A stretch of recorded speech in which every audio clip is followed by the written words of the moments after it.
You made it. Another night, another quiet moment to slip beneath the noise. You're here now, settling into that familiar space where the day's sharp edges begin to blur, where ancient whispers seem to drift through the darkness like smoke from fires that burned 12,000 years ago. Tonight, you're about to journey into something that exists at the intersection of mythology and mystery, where Sanskrit verses describe weapons that could turn armies to ash in moments, where archaeological evidence whispers of temperatures so intense they turned sand to glass. Let's be honest. You probably won't make it to the end. Sleep always wins, and perhaps that's exactly where these ancient secrets belong anyway, dissolving into dreams where impossible things feel perfectly reasonable. Take a moment to like the video and subscribe, but only if this kind of quiet weirdness feels like home. Then, if you're still here, tell me, where are you listening from, and what time is it for you? Now, soften the lights, maybe turn on a fan or let a candle flicker somewhere nearby, and let's begin. You find yourself standing at the edge of a vast archaeological site in northwestern India, where the wind carries more than dust. It carries questions that have puzzled researchers for decades, stories that seem too fantastical to be true yet too detailed to dismiss entirely. The Mahabharata, that epic Sanskrit poem longer than the Iliad and Odyssey combined, describes weapons that sound remarkably like nuclear devices to modern ears. You run your fingers through sand that some claim was once fused into glass by temperatures exceeding 1,500 degrees Celsius, temperatures that shouldn't exist in nature without explanation. The ancient text speaks of the Brahmastra, a weapon so devastating it could destroy entire armies, leaving behind a wasteland where nothing would grow for years. Sound familiar? Your mind begins to wander through the implications as archaeologists point to layers of radioactive ash found in various sites across the Indian subcontinent, ash that seems to date back thousands of years, long before humanity supposedly split the atom. Some researchers suggest these aren't metaphors at all but actual descriptions of nuclear warfare that occurred in prehistoric times. Others dismiss such claims as pseudo-archaeology, the desperate attempt to find advanced technology in ancient texts. Yet here you stand, feeling the weight of mystery settling around your shoulders like an old blanket, wondering why the descriptions in these ancient texts sound so precise, so technical, so eerily similar to modern nuclear weapons. You begin to notice how the Mahabharata doesn't just mention these weapons casually but describes them with the kind of detail that makes you pause. The text speaks of projectiles charged with all the power of the universe, of single projectiles that could destroy entire races, of weapons that produced tremendous roars like thunder, that created mushroom-shaped clouds rising with billows of smoke. The description continues with effects that sound disturbingly modern: hair and nails falling out, pottery breaking without cause, birds turning white, food becoming inedible. These symptoms align remarkably with radiation poisoning, a condition unknown to ancient peoples unless they had experienced it firsthand. You feel a chill as you consider the psychological impact of such knowledge being passed down through generations, how the trauma of witnessing such destruction might embed itself into collective memory, transforming historical events into mythological warnings. Carl Jung would have found this fascinating, the way traumatic experiences can become archetypal images that resurface in dreams and stories across cultures. The shadow of nuclear destruction seems to haunt humanity's collective unconscious long before Hiroshima, as if we've always known on some deep level that we possess the power to unmake ourselves. Some scholars argue these descriptions are purely imaginative, the product of ancient minds trying to conceive of ultimate weapons. Others point to the specificity of the symptoms described, wondering how ancient poets could have imagined radiation sickness with such accuracy. The mystery deepens when you consider that similar descriptions of devastating weapons appear in other ancient texts from different cultures, as if the memory of such destruction transcended geographical boundaries. You drift deeper into the archaeological evidence, where the mystery becomes more tangible. At Harappa and Mohenjo-daro, those enigmatic cities of the Indus Valley civilization, archaeologists have found skeletons scattered in the streets, many showing signs of sudden death with no evidence of violence or disease. The bodies appear to have been left where they fell, as if the entire population died simultaneously and there was no one left to bury them. Some of these skeletons show levels of radioactivity 50 times higher than normal, a finding that has puzzled researchers for decades. You imagine the moment of discovery, archaeologists brushing away millennia of dust only to find their Geiger counters clicking ominously. The psychological weight of such a discovery must have been immense, the realization that these ancient cities might have witnessed something beyond conventional warfare. In your mind's eye, you see the excavation teams working in the growing darkness, their headlamps casting long shadows as they uncover layer after layer of mystery. The spiritual implications are equally profound, suggesting that humanity has faced nuclear annihilation before and somehow survived, carrying the trauma forward in our collective memory. Ancient Indian texts speak of cycles of creation and destruction, of ages where advanced civilizations rise and fall, leaving only fragments of their knowledge behind. This cyclical view of history, common in Hindu and Buddhist thought, takes on new meaning when considered alongside archaeological evidence of ancient nuclear events. Some researchers propose that human civilization is far older than mainstream archaeology suggests, that we've achieved technological advancement multiple times only to destroy ourselves and start over. The idea challenges linear notions of progress, suggesting instead a spiral pattern where humanity repeatedly reaches heights of achievement before falling back into darkness. You find yourself contemplating the psychological mechanisms that might explain how such traumatic knowledge gets preserved across millennia. Trauma, modern psychology tells us, doesn't just affect individuals but can be passed down through generations, encoded in DNA and expressed through epigenetic changes. The descendants of those who witnessed nuclear destruction might carry cellular memories of the event, manifesting as inexplicable fears or recurring nightmares about fire falling from the sky. You think about how indigenous cultures worldwide speak of times when the sky burned, when the earth shook with unnatural force, when entire peoples vanished in moments. These stories, dismissed by many as primitive mythology, begin to take on new significance when viewed through the lens of inherited trauma. The collective unconscious, Jung's repository of shared human experience, might contain actual memories of nuclear warfare, surfacing in dreams and visions across cultures and centuries. Sleep researchers have noted that certain nightmare patterns appear universal, transcending cultural boundaries, as if humanity shares a common pool of terrifying imagery.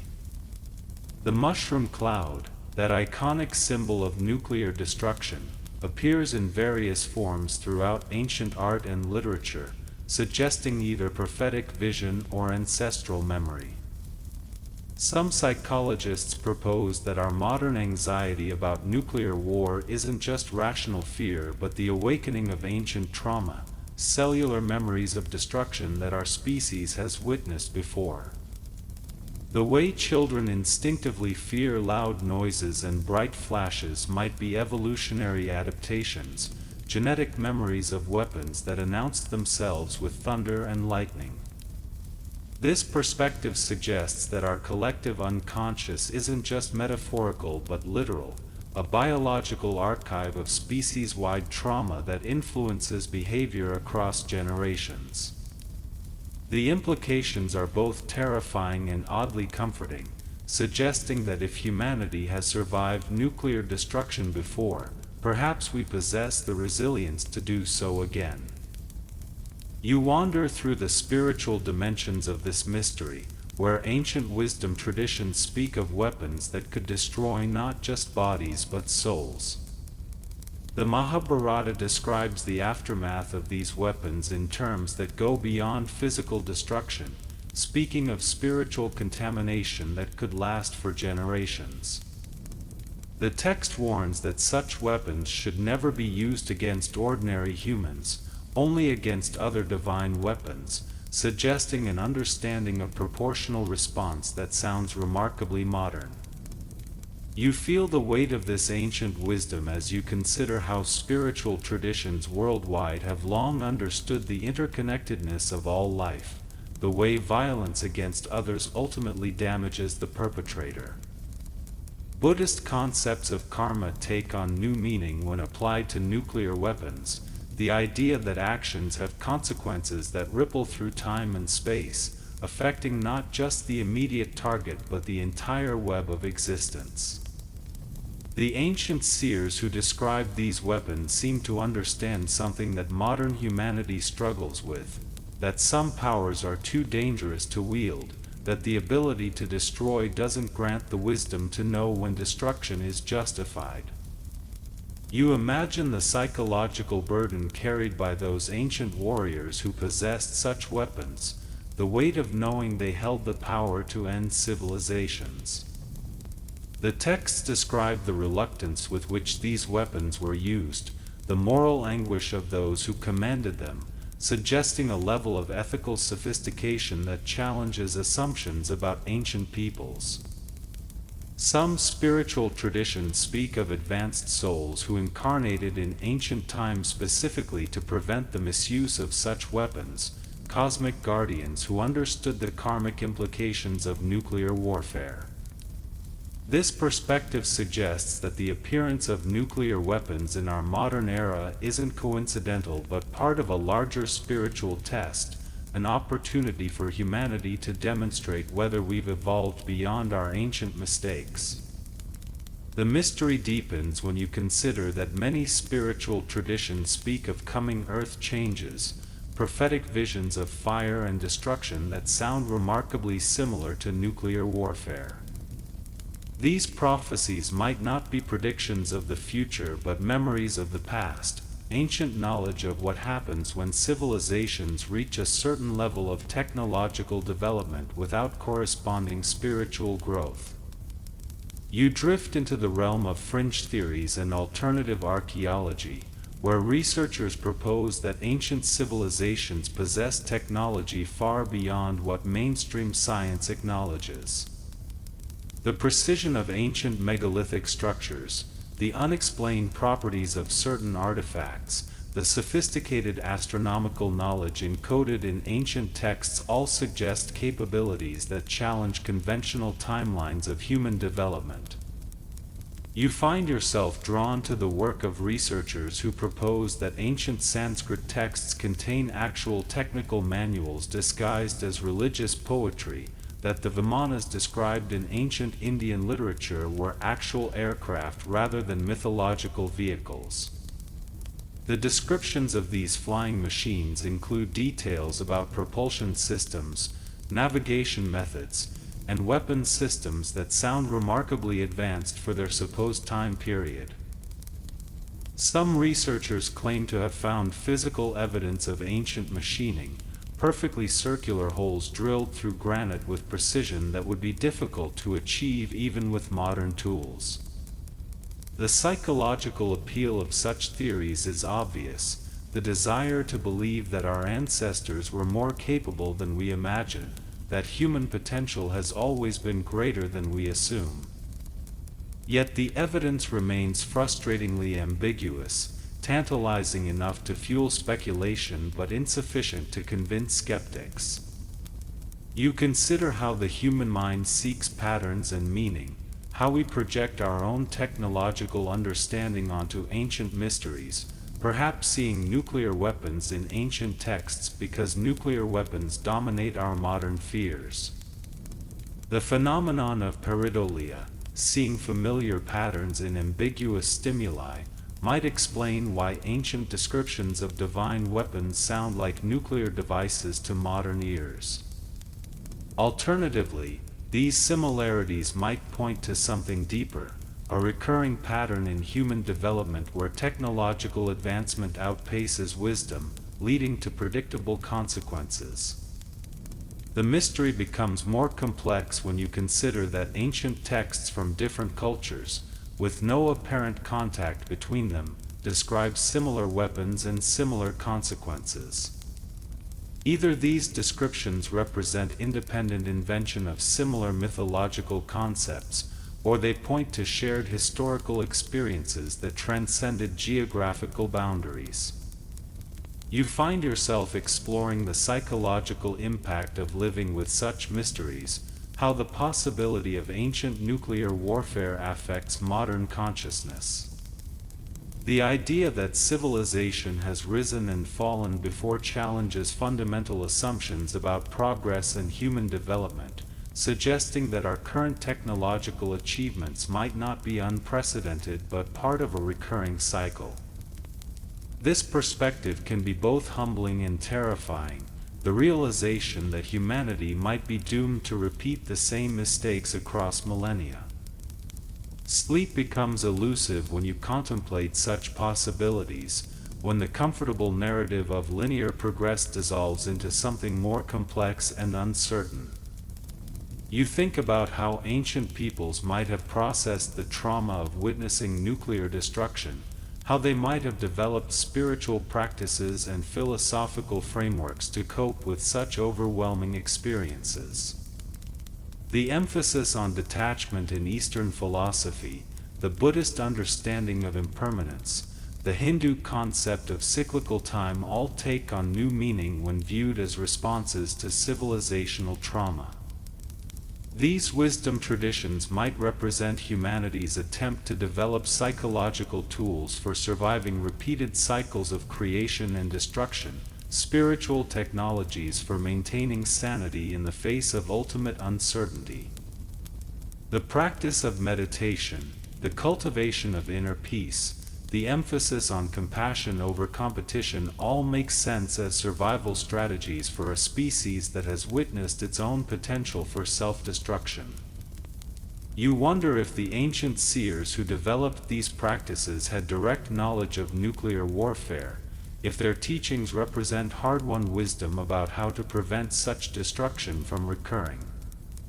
The mystery extends to the question of why such knowledge would be preserved in religious texts rather than historical records, why the most important information about humanity's past would be encoded in mythology and spiritual teachings.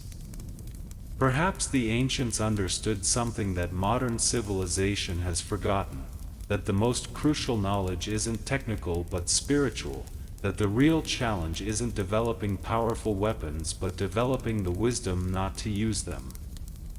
You begin to sense how this ancient mystery connects to contemporary psychological and spiritual challenges, how the possibility of past nuclear warfare illuminates present anxieties about human nature and technological development. The modern world's obsession with apocalyptic scenarios, from zombie outbreaks to climate catastrophe, might reflect deeper fears about humanity's capacity for self-destruction, fears that have roots in ancestral memory rather than just contemporary concerns. You notice how popular culture repeatedly returns to themes of ancient advanced civilizations, lost technologies, and cyclical destruction, as if the collective unconscious is trying to process information that conscious minds struggle to accept. The appeal of post-apocalyptic fiction might stem from its resonance with genetic memories of actual civilizational collapse, stories that feel familiar because they echo experiences encoded in our DNA. Sleep researchers have documented how certain types of nightmares appear across cultures and throughout history, suggesting shared sources of fear that transcend individual experience. The dream of falling from great heights, the nightmare of being pursued by unseen forces, the terror of witnessing mass destruction all might represent cellular memories of ancient trauma surfacing during sleep. This perspective suggests that our modern anxiety about nuclear war isn't just rational concern about future possibilities but the awakening of ancient memories, the recognition at a cellular level that we've faced such destruction before. The psychological implications are profound, suggesting that humanity carries within itself both the capacity for ultimate destruction and the wisdom gained from surviving such destruction. The ancient texts that describe nuclear weapons also describe the spiritual practices necessary for transcending the cycle of violence, suggesting that our ancestors understood both the problem and the solution. The mystery becomes whether modern humanity can access this ancient wisdom quickly enough to avoid repeating past mistakes, whether we can learn from genetic memories of destruction to choose a different path. You drift deeper into the archaeological anomalies that fuel speculation about ancient nuclear warfare, where conventional explanations seem inadequate to explain the evidence. At various sites across the Indian subcontinent, archaeologists have found layers of ash and debris that suggest sudden, catastrophic destruction rather than gradual decline or conventional warfare.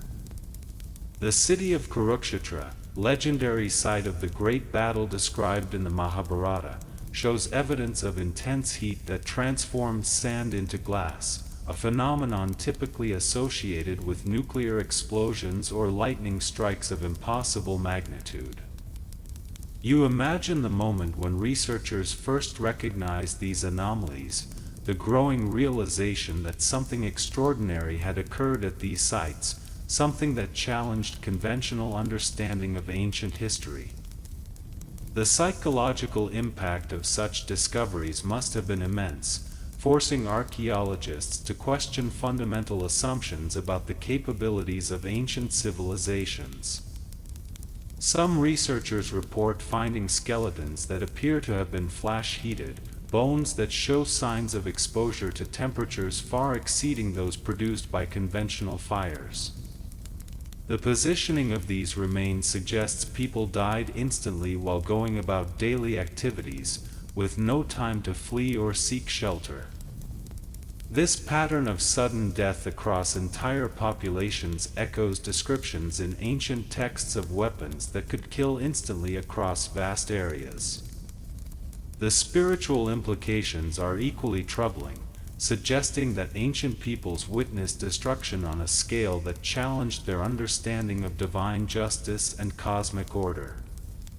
You consider how such experiences might have shaped ancient religious and philosophical systems, how the reality of ultimate destruction might have led to emphasis on spiritual transcendence and detachment from material existence. The development of concepts like karma and reincarnation might represent attempts to make sense of seemingly random mass destruction, to find meaning in experiences that challenged basic assumptions about divine benevolence. The mystery deepens when you consider that similar archaeological anomalies appear at sites worldwide, suggesting either a global catastrophe or multiple instances of similar destruction across different time periods and geographical locations. You find yourself contemplating the role of collective memory in preserving knowledge of ancient catastrophes, how traumatic experiences might be encoded not just in individual psychology but in cultural practices and spiritual traditions. The emphasis on peace and nonviolence in many ancient wisdom traditions might represent responses to memories of devastating warfare, attempts to prevent the recurrence of ultimate destruction. The detailed descriptions of weapons and their effects in ancient texts might serve as warnings rather than celebrations, cautionary tales designed to prevent future generations from developing or using such devastating technologies. You think about how modern humanity struggles with similar challenges, how the development of nuclear weapons has forced us to confront questions about the relationship between technological capability and moral responsibility. The ancient texts suggest that previous civilizations faced identical dilemmas, that the tension between power and wisdom is a recurring theme in human development rather than a uniquely modern challenge. This perspective offers both comfort and concern, suggesting that humanity has survived such challenges before, but also that we might be doomed to repeat them cyclically. The psychological burden of possessing ultimate destructive power appears in ancient texts as well as modern literature, the recognition that some knowledge carries a terrible cost, that some capabilities come with responsibilities that few are equipped to handle. You wonder if the ancient seers who described these weapons were trying to warn future generations about the psychological and spiritual consequences of developing such technologies, if their detailed descriptions were meant to serve as deterrents rather than instructions. The mystery extends to the question of how such knowledge was preserved across millennia, how information about nuclear weapons could survive the collapse of the civilizations that developed them. Perhaps the preservation of this knowledge in religious texts rather than technical manuals reflects an understanding that spiritual wisdom is more durable than technological information, that the most important lessons about power and responsibility need to be embedded in cultural practices that can survive civilizational collapse.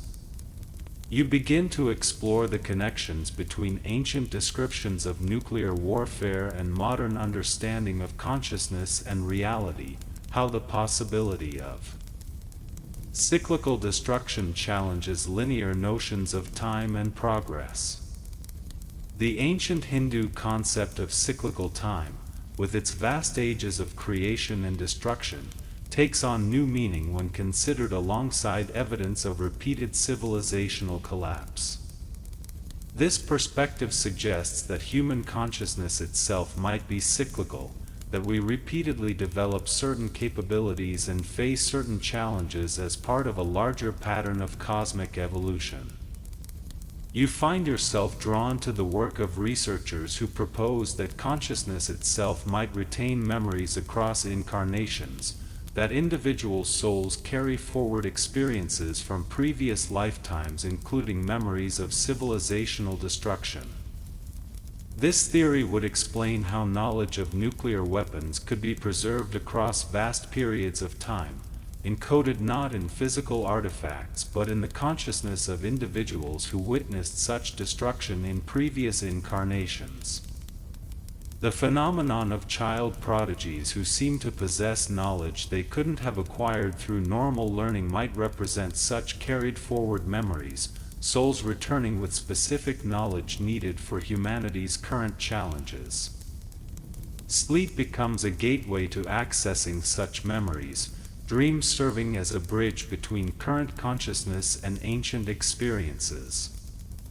The practice of lucid dreaming, cultivated in various spiritual traditions, might represent a technology for accessing genetic or soul memories, a way of retrieving information from humanity's deeper past.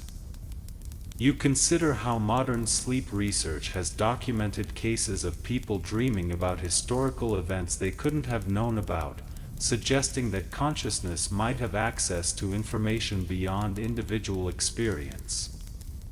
The collective unconscious might be more literal than Jung imagined, an actual repository of shared memories that can be accessed through altered states of consciousness.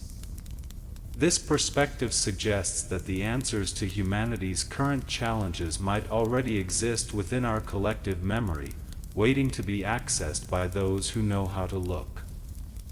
The ancient practices of meditation, contemplation, and dream work might represent technologies for accessing this deeper knowledge, spiritual methods for retrieving wisdom from previous cycles of human development. You drift into contemplation of the spiritual technologies that ancient civilizations might have developed in response to nuclear warfare, practices designed to heal both individual and collective trauma. The emphasis on compassion in Buddhist teaching, the focus on unity consciousness in Hindu philosophy, the development of healing practices in various traditions all might represent responses to the psychological and spiritual wounds inflicted by ultimate destruction. You imagine ancient communities gathering in the aftermath of nuclear devastation, developing practices for processing collective trauma and preventing its recurrence. The creation of sacred texts might have served multiple purposes: preserving technical knowledge for future reference, encoding warnings about the dangers of such weapons, and providing spiritual practices for healing the wounds such weapons inflicted. The detailed descriptions of meditation practices in ancient texts might represent psychological technologies developed specifically for dealing with the trauma of witnessing mass destruction. The emphasis on detachment and non-identification with physical form makes sense as a survival strategy for those who had seen how quickly material existence could be destroyed. You think about how modern trauma therapy incorporates many techniques that echo ancient spiritual practices: mindfulness meditation for managing intrusive thoughts, breathing exercises for regulating nervous system activation, visualization techniques for processing traumatic memories. The ancient wisdom traditions might have developed these practices through direct experience with the kind of collective trauma that modern psychology is only beginning to understand.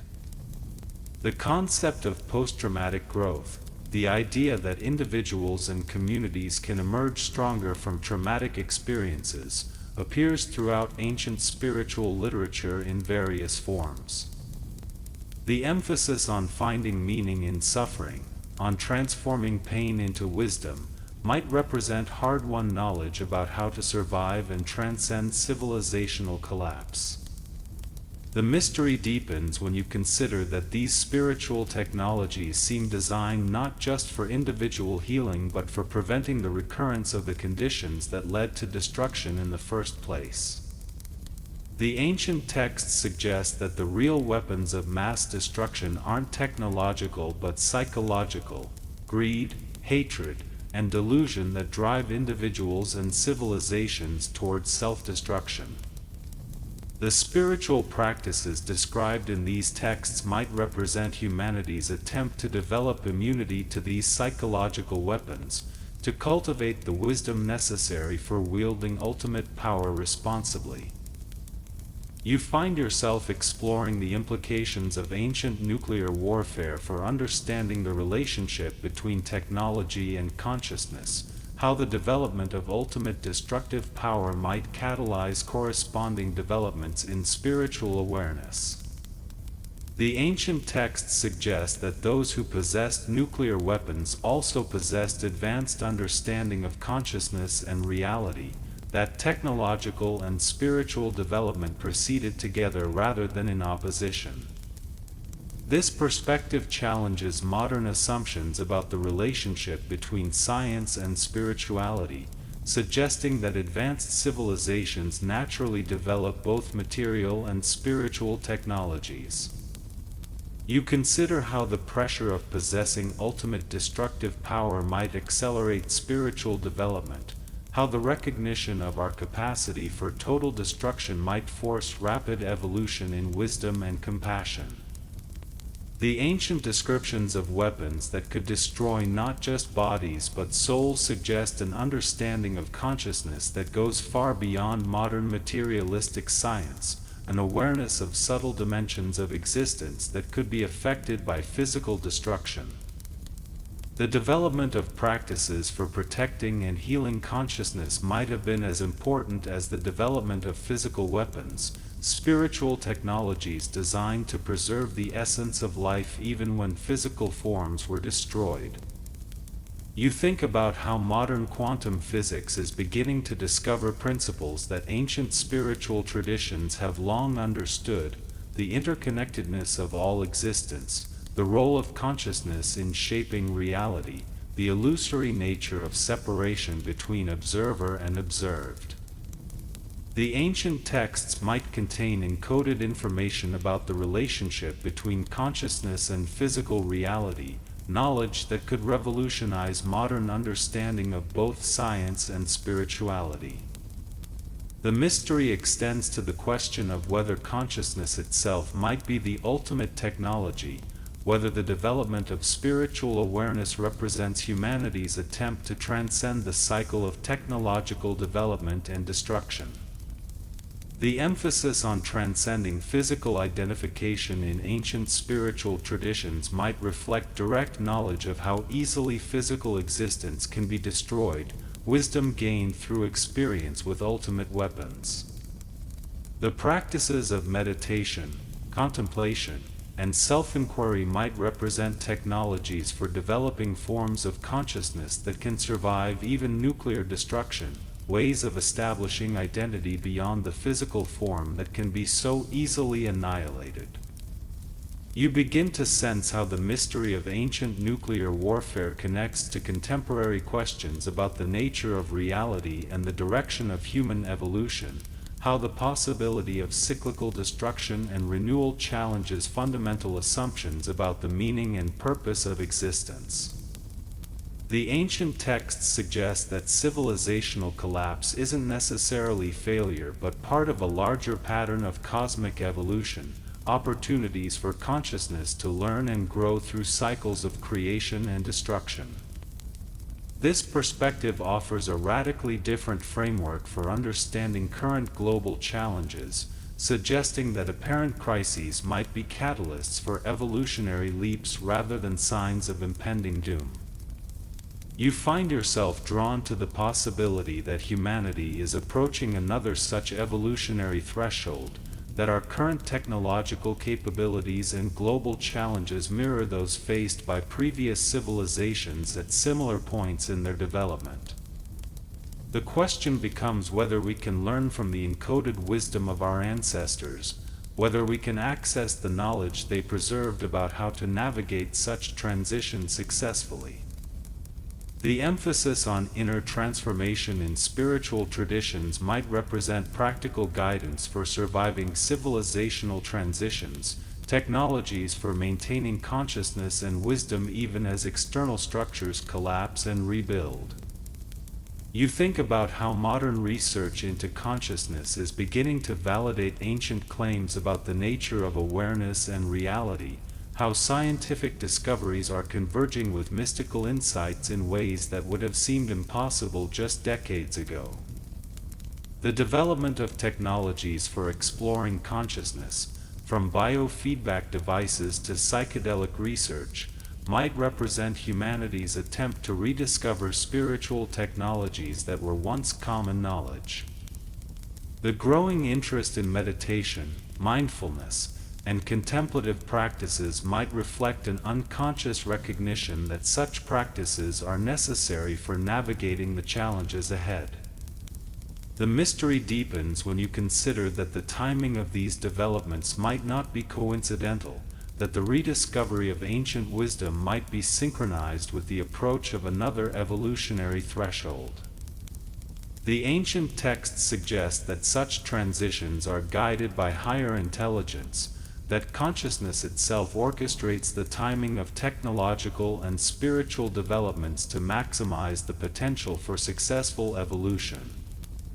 This perspective implies that current global challenges aren't random but part of a larger pattern designed to catalyze the next phase of human development. You drift deeper into the contemplation of how ancient memories of nuclear destruction might be surfacing in contemporary consciousness, manifesting as both individual and collective symptoms that reflect unprocessed trauma from previous civilizational cycles. The modern epidemic of anxiety disorders, the widespread sense of impending doom that characterizes much of contemporary culture, the obsession with apocalyptic scenarios in entertainment and media all might represent the emergence of genetic memories that have been dormant for millennia. You think about how trauma researchers have documented the way traumatic experiences can remain encoded in the nervous system for generations, surfacing as seemingly irrational fears and behavioral patterns that make sense only when understood as responses to ancestral experiences. The modern fear of nuclear war might be more than rational concern about current threats. It might be the awakening of cellular memories of actual nuclear destruction witnessed by our ancestors thousands of years ago. This perspective suggests that the psychological symptoms of modern civilization, anxiety, depression, a sense of meaninglessness, disconnection from nature and community, might represent the collective processing of ancient trauma as it rises to conscious awareness. The phenomenon of recurring nightmares about nuclear destruction, reported by individuals with no direct exposure to nuclear weapons or warfare, might represent genetic memories surfacing during sleep when conscious defenses are lowered. You consider how the development of nuclear weapons in the modern era might have triggered the activation of dormant genetic memories, how the splitting of the atom might have resonated with ancient memories of similar events, causing ancestral trauma to surface in contemporary consciousness. The timing of various spiritual and psychological movements in the modern era, the development of depth psychology, the emergence of New Age spirituality, the growing interest in ancient wisdom traditions might represent humanity's unconscious attempt to develop tools for processing this emerging trauma. The emphasis on healing, transformation, and consciousness expansion in contemporary spiritual movements might reflect an intuitive understanding that humanity needs to process ancient wounds in order to avoid repeating ancient mistakes. The mystery extends to the question of whether this process of remembering is happening by design, whether the surfacing of ancient memories is part of a larger evolutionary process designed to help humanity learn from its past and choose a different future. You find yourself contemplating the role of sleep and dreams in accessing and processing these ancient memories, how the altered states of consciousness that occur during sleep might serve as gateways to information stored in genetic and cellular memory. The phenomenon of prophetic dreams, reported throughout history and across cultures, might represent the accessing of information from previous cycles of human development, knowledge about patterns and possibilities that repeat across time. You think about how indigenous cultures worldwide have maintained traditions of dream work and vision questing, practices that might represent technologies for accessing ancestral memories and guidance from previous generations. The emphasis on dream interpretation in ancient cultures might reflect an understanding that dreams provide access to information beyond individual experience, that sleep serves as a bridge between current consciousness and the accumulated wisdom of the species. Modern sleep research has documented how the brain processes and integrates information during sleep, how memories are consolidated and patterns are recognized through the dream process. The possibility that this processing might extend beyond individual memories to include genetic and species-wide information opens fascinating possibilities for understanding the role of sleep in human evolution and development. You consider how the practice of lucid dreaming, the ability to maintain conscious awareness during the dream state, might represent a technology for actively accessing ancestral memories and ancient wisdom. The development of techniques for enhancing dream recall and interpretation might be crucial for humanity's ability to learn from its past and navigate current challenges successfully. The ancient practice of dream incubation, sleeping in sacred places or with specific intentions to receive guidance through dreams, might represent a sophisticated understanding of how to access information stored in collective memory. The mystery deepens when you consider that many of the most significant insights and innovations in human history have reportedly come through dreams, suggesting that sleep might be humanity's primary technology for accessing information beyond the limitations of waking consciousness. The possibility that ancient knowledge about nuclear weapons and their consequences might be accessible through dream work offers both hope and responsibility, the potential to learn from past mistakes but also the burden of processing traumatic information that has been suppressed for millennia. You begin to explore how the contemplation of ancient nuclear warfare affects the process of falling asleep, how the mind processes such vast and troubling possibilities as consciousness transitions from waking awareness to the dream state. The images of ancient destruction, the possibility of cyclical catastrophe, the weight of genetic memories all swirl through awareness as the boundaries between conscious and unconscious begin to dissolve. You notice how the mind seeks resolution, how it attempts to find meaning and hope even in the darkest possibilities, how the human psyche demonstrates remarkable resilience in the face of ultimate uncertainty. The practice of contemplating such mysteries before sleep might serve multiple purposes: processing collective trauma, accessing ancient wisdom, and preparing consciousness for the kind of expanded awareness that might be necessary for navigating current challenges. You think about how the ancient practice of philosophical contemplation before sleep, recommended by various wisdom traditions, might represent a technology for programming the unconscious mind to work on important questions during the dream state. The possibility that sleep serves as a time for accessing information beyond individual experience suggests that bedtime contemplation of humanity's deepest mysteries might be more than intellectual exercise. It might be a form of spiritual practice that connects individual consciousness with collective wisdom. The images and insights that arise during the transition to sleep might represent communications from deeper levels of awareness, guidance from the accumulated experience of the species about how to navigate current challenges. You consider how the practice of surrendering conscious control as sleep approaches mirrors the kind of trust and letting go that might be necessary for accessing ancient memories and wisdom. The willingness to enter the vulnerable state of sleep, to release the ego's grip on awareness and allow deeper processes to unfold, might be essential preparation for the kind of consciousness expansion that could help humanity transcend its historical patterns of destruction and renewal. The mystery of ancient nuclear warfare becomes a meditation on the nature of consciousness itself, a contemplation of how individual awareness connects with the vast repository of human experience and wisdom that exists beyond the boundaries of personal memory and knowledge. You feel your consciousness beginning to soften at the edges as these ancient mysteries settle into the deeper layers of awareness, where rational analysis gives way to intuitive knowing and the boundaries between past and present begin to blur. The weight of 12,000 years presses gently against your awareness, not as burden but as invitation, calling you to remember what your species has forgotten and to dream what your ancestors once knew.